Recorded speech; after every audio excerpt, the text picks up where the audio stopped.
Je vais te raconter une histoire vraie, ou presque. Une histoire qui commence un matin banal, mais qui s'est terminée par un mariage, et une vérité qui a glacé le sang de tout le monde. Une histoire de trahison, de mensonge, d'orgueil, et d'une parole, une seule parole, qui a suffi à faire pâlir un homme qui se croyait invincible. Je m'appelle Claire, j'ai 32 ans, et pendant 6 ans j'ai été mariée à l'homme que je pensais connaître mieux que tout le monde, Hugo, un homme charmant, brillant, ambitieux, le genre d'homme dont tout le monde pense qu'il est parfait. Mais les hommes qui paraissent qu'au parfait cachent, non, car souvent les plus grandes ombres. Pendant des années, je me suis battue pour notre couple. Je supportais ses longues absences, ses soirées de travail, son téléphone toujours retourné, ses messages effacés. Je me disais qu'il avait du stress, des responsabilités, qu'il fallait le comprendre. J'étais naïve, ou plutôt amoureuse, beaucoup trop. Un soir, alors que je préparais le dîner, Hugo est rentré plus tard que d'habitude. Il a évité mon regard, il s'est assis, et il a prononcé la phrase qui allait faire basculer ma vie. « Claire, je veux divorcer. » Je n'ai rien dit, pas un mot. Mon cœur s'est arrêté. Je le savais au fond de moi, mais j'espérais que ce ne soit qu'un cauchemar. Il a ajouté « J'ai rencontré quelqu'un, et je veux refaire ma vie. » Ce soir-là, j'ai découvert son vrai visage, son mensonge, sa lâcheté, et surtout, le nom de la femme qu'il voulait épouser, sa maîtresse, depuis 1 an. Une fille plus jeune, plus libre, disait-il. Je me suis effondrée, mais lui, il semblait soulagé, comme si se débarrasser de moi était un poids qu'il portait depuis trop longtemps. Le divorce a été rapide, trop rapide peut-être. Je n'ai pas cherché à me battre. Je voulais juste partir, guérir, comprendre pourquoi un homme peut briser un foyer avec autant de facilité. Les mois sont passés, j'ai recommencé ma vie. J'apprenais à respirer de nouveau. Et puis, un matin, j'ai reçu une lettre, une invitation à son mariage. Oui, Hugo m'avait envoyé une invitation à son propre mariage, avec la femme pour laquelle il m'avait quittée. J'ai cru vomir, j'ai cru hurler, mais au lieu de ça, j'ai souri. Un sourire étrange, un sourire de survie, un sourire qui disait « Je vais y aller, je veux voir ça ». Je n'avais pas envie de me venger. Non, je voulais juste comprendre. Comprendre pourquoi un homme peut détruire une famille et célébrer ça comme une fête. Le jour du mariage, je suis arrivée en retard volontairement. Je voulais entrer quand tout le monde serait déjà installé, quand leur regard serait tourné vers l'autel. Je voulais qu'on me voie, pas par orgueil, par dignité. Quand je suis entrée, j'ai vu Hugo, en costume, bleu marine, sourire arrogant, confiant. Il tenait la main de sa nouvelle épouse, une jeune femme blonde, radieuse, inconsciente de la tempête qui allait arriver. Je me suis assise au fond. Personne ne pensait que j'allais venir. Alors les regards ont commencé à se retourner. Des chuchotements, des sourires gênés. Certains baissaient les yeux. Hugo, lui, a pâli en me voyant. Juste un instant. Puis il s'est repris. Il voulait montrer qu'il avait gagné. La cérémonie a commencé. Les discours aussi. Les promesses. Les rires. Les photos. J'avais l'impression d'être dans un film où tout le monde joue un rôle, un film où j'étais l'intruse, ou peut-être la spectatrice la plus importante. Puis vient le moment où un invité peut prendre la parole. Le témoin d'Hugo s'avance, puis un deuxième ami, puis un troisième. Et enfin, un vieil homme se lève, un homme que je n'avais jamais vu, un homme dont la voix allait changer la couleur du mariage. Il s'est approché du micro, il a regardé Hugo, longuement, trop longuement, puis il a dit « Je dois vous dire quelque chose que personne ici ne sait, quelque chose qui concerne Hugo, quelque chose qu'il a caché à tout le monde, même à sa nouvelle épouse. » La salle s'est figée, on aurait entendu une respiration, une mouche voler. Hugo a blêmi, il a essayé de couper la parole, mais le vieil homme a levé la main, un geste calme, autoritaire, fatal. Et là, le vieil homme a dit la phrase qui a tout détruit, une phrase qui a arraché le masque d'Hugo. Une phrase que personne n'attendait. Il a dit « Hugo n'a pas simplement quitté Claire pour sa maîtresse, il l'a ruinée avant de partir. Il l'a trahie bien plus que vous ne l'imaginez. Et je suis ici pour dire la vérité. » Un murmure a traversé la salle. Les invités se tournaient envers moi. La mariée a serré sa robe. Hugo reculait, il tremblait. Le vieil homme a continué. Sa voix était posée, mais chaque mot frappait comme un coup de tonnerre.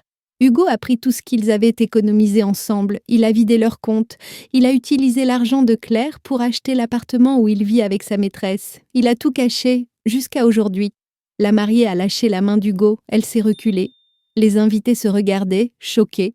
Le silence était glacial, et moi, au fond de la salle, je les regardais, calmes, libres, enfin, mais ce que personne ne savait encore, c'est que ce vieil homme n'était pas un simple invité, il était quelque chose d'autre. Quelqu'un que personne n'attendait, quelqu'un qui allait révéler un secret encore plus terrible. Et c'est là que commence vraiment l'histoire, car ce vieil homme n'était pas venu par hasard. Le silence avait envahi la salle, plus personne ne respirait. La mariée s'était figée, les yeux remplis de larmes, tandis que Hugo, lui, avait perdu toutes ses couleurs. Il semblait prêt à s'effondrer, mais ce n'était que le début. Le vieil homme serra le micro entre ses doigts. Sa main tremblait légèrement, non pas de peur, mais d'émotion, de colère, de justice. Il plongea son regard dans celui d'Hugo et dit « Tu pensais que personne ne saurait, que personne ne parlerait, que tes secrets mourraient avec elle, avec Claire, mais j'ai attendu ce jour depuis très longtemps. » Toute la salle se tourna vers moi. Je sentais les regards, je sentais les murmures, mais je restais immobile. Je savais que quelque chose allait éclater. Quelque chose que même moi, je n'avais jamais su. Le vieil homme continua. Je vais dire qui je suis. Et pourquoi je suis là? Parce que ce mariage est le dernier endroit où la vérité devait éclater.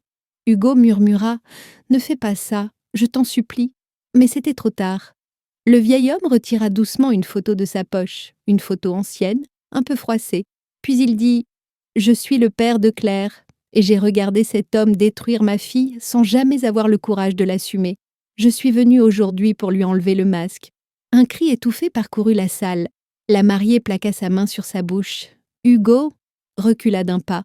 Mon père, cet homme que je croyais disparu de ma vie depuis des années, cet homme avec qui je n'avais plus parlé depuis longtemps. Il était là, devant tout le monde, et il allait détruire Hugo. Il leva la photo, une photo de moi, souriante, jeune, encore naïve, et il dit « Hugo n'a jamais aimé Claire.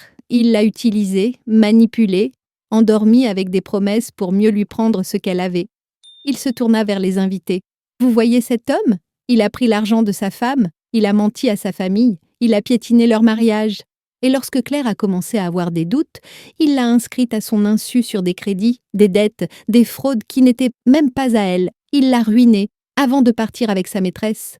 La salle éclata en murmures. Certains invités se levaient, d'autres regardaient Hugo avec des yeux dégoûtés. La mariée demanda d'une voix brisée « Hugo, est-ce que c'est vrai ?» Hugo bégayait. Il se noyait dans ses propres mensonges. Il tentait de parler, mais aucune phrase ne sortait. Mon père poursuivit, implacable. Et ce n'est pas tout. Claire n'a jamais porté plainte, elle n'a jamais voulu se battre, elle n'a jamais cherché à se venger. Elle a seulement voulu partir dignement, alors que cet homme l'a pratiquement laissée sans rien. Je baissai la tête, les larmes me montaient aux yeux. Je ne voulais pas qu'on parle de ce passé, mais mon père n'était pas venu pour me faire honte, il était venu pour me libérer. Il dit « Mais ce que tu ignorais, Hugo, c'est que Claire n'était pas seule. Quelqu'un l'a aidée dans l'ombre, quelqu'un a gardé chaque facture, chaque preuve, chaque transaction, chaque mensonge. » Il sortit une enveloppe épaisse, il la secoua devant lui. « Tout est là, et je te le dis devant ton épouse, devant tes amis, devant ta famille. Ce mariage n'aura pas le temps de commencer, parce que tu vas répondre de tes actes, aujourd'hui, maintenant. » La mariée éclata en larmes. Elle s'éloigna d'Hugo. Elle jeta son bouquet. Elle cria « Ah, comment as-tu pu? Tu m'avais juré que Claire était la coupable. Tu m'avais dit qu'elle te manipulait, que tu étais victime. Mon Dieu, qu'est-ce que tu m'as fait ?» Elle recula, elle s'échappa de la scène. Les invités se levèrent pour lui serrer pour la suivre. Il ne restait qu'Hugo, seul, ridicule, le visage trempé de sueur, puis mon père fit un pas vers lui. « Tu as détruit une femme qui t'aimait, et pourquoi? Pour de l'orgueil, pour paraître important, pour jouer au grand homme. Aujourd'hui, tu vas enfin comprendre ce que ça fait d'être humilié, devant tout le monde, exactement comme tu l'as fait avec Claire. » Hugo essaya de s'enfuir, mais deux invités, des amis à moi que je n'avais même pas remarqués plus tôt, se levèrent pour bloquer la sortie. Mon père se tourna alors vers moi. « Claire, ma fille, tu as été forte, plus forte que tu ne le crois. Et tu mérites que la vérité soit dite, tu mérites la justice, Tu mérites la paix. Je fondis en larmes. Je n'avais jamais imaginé vivre ce moment. Je n'avais jamais imaginé voir mon père, cet homme silencieux, si brisé par notre passé familial, se lever pour moi. Mais le destin n'avait pas encore fini avec Hugo, car un autre invité se leva, un homme que personne n'avait remarqué. Il marchait lentement. Son visage était sévère, son costume sombre, sa voix froide. Il dit « Je m'appelle Maître Dorel, je suis avocat, et j'ai représenté Claire en secret ces derniers mois. » Un nouveau choc parcourut la salle. Mon père sourit. L'avocat continua. « Ce que vous ne savez pas, c'est que pendant que vous prépariez ce mariage, nous avons déposé un dossier complet devant le tribunal, un dossier accablant. Fraude financière, faux mariage, escroquerie, violation du régime matrimonial, trahison conjugale aggravée et usage frauduleux de biens communs. » Il posa une pile de documents sur une table. Hugo Martin devra répondre de tout cela en justice. Et ce mariage n'aura aucune valeur légale. Il ne peut pas se marier aujourd'hui. Un juge a déjà ordonné une interdiction temporaire de mariage. Nous avons le document. Un cri d'horreur échappa à Hugo. Il se mit à trembler. Il tomba à genoux. La mariée, qui était revenue en courant, demanda « Vous voulez dire que ce mariage est annulé ?» L'avocat répondit « Il n'a jamais commencé. Hugo n'avait pas le droit de se remarier. Il a menti sur sa situation juridique pour organiser cette cérémonie. Tout ça n'était qu'un spectacle, un mensonge de plus. » Les invités quittèrent de la salle. La mariée s'enfuit. Hugo resta seul, à genoux, incapable de parler. Mon père posa sa main sur mon épaule. Il me dit « Tu n'as plus rien à craindre. Tu es libre maintenant, libre de recommencer ta vie, libre de tourner la page. Et lui paiera pour tout ce qu'il t'a fait. » Je me levai. Je regardai Hugo une dernière fois. Je n'avais plus de colère, plus de haine, plus de douleur. J'avais seulement la paix. Je pris une respiration, puis je quittai la salle, la tête haute, le cœur léger, prête à écrire un nouveau chapitre de ma vie.